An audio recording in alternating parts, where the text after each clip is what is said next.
ಗಲಾಟೆ ವಿಚಾರ ಎಫೆಕ್ಟ್ ಮಾಡ್ತಾ ಇದೆ ಇಲ್ಲಿ ಸರ್ಕಾರ ಬಂದ ದಿನದಿಂದ ರಾಜ್ಯದ ಸಮಸ್ಯೆಗಳ ಬಗ್ಗೆ ಚಿಂತನೆ ಮಾಡಿಲ್ಲ.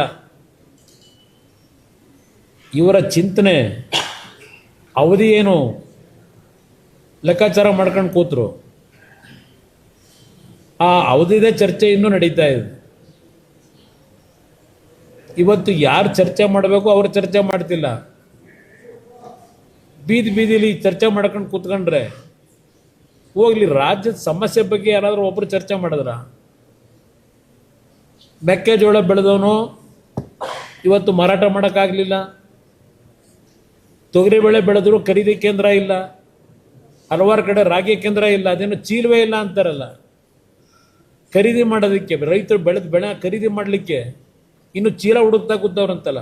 ಚೀಲ ತರ್ಸೋಕ್ಕಾಗಲಿಲ್ಲ ಇವ್ರ ಯೋಗ್ಯತೆಗೆ.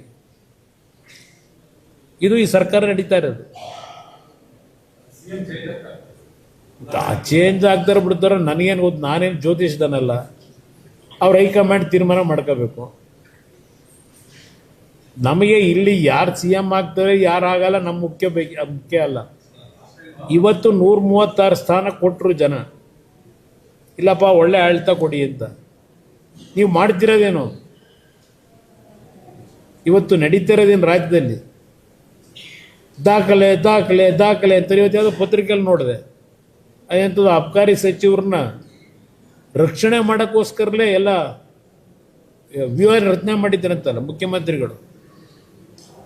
ಅಬಕಾರಿ ಸಚಿವರಿಗೆ ಕೇಂದ್ರ ಸರ್ಕಾರದಿಂದ ಟಾಸ್ಕ್ ಕೊಟ್ಟಿದ್ರು ಅವ್ರನ್ನ ರಕ್ಷಣೆ ಮಾಡೋಕ್ಕೆ ಅಂತ ಹೇಳಿ ಪತ್ರಿಕೆಯಲ್ಲಿ ಯಾವುದೋ ನೋಡಿದೆ. 25 ಲಕ್ಷ ರೂಪಾಯಿನ ಪೊಲೀಸ್ ಅಧಿಕಾರಿ ಯಾರೋ ಲೋಕಾಯುಕ್ತ ರೆಡ್ ಹ್ಯಾಂಡ್ ಆಗಿ ಹಿಡಿದು 3 ಜನ ಅಧಿಕಾರಿಗಳು. ಯಾವ ದಾಖಲೆ ಕೊಡ್ಬೇಕ್ರಿ? ಅವತ್ತು ಆ 25 ಲಕ್ಷ ಸಮೇತ ಹಿಡಿದಾರಲ್ಲ ಅಧಿಕಾರಿಗಳನ್ನ. ಮಧ್ಯರಾತ್ರಿ 2 ಗಂಟೆವರೆಗೂ ಏನೇನು ನಾಟಕ ಆಡಿದ್ರಿ?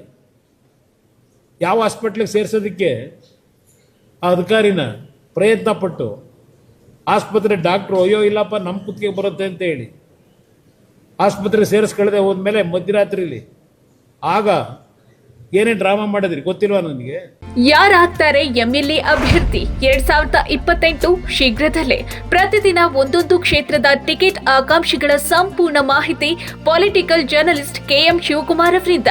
ಕರ್ನಾಟಕದ ನಂಬರ್ 1 ಡಿಜಿಟಲ್ ಮೀಡಿಯಾ ನಿಮ್ಮ ನೆಚ್ಚಿನ ಕರ್ನಾಟಕ ಟಿವಿಯಲ್ಲಿ ಮಾತ್ರ.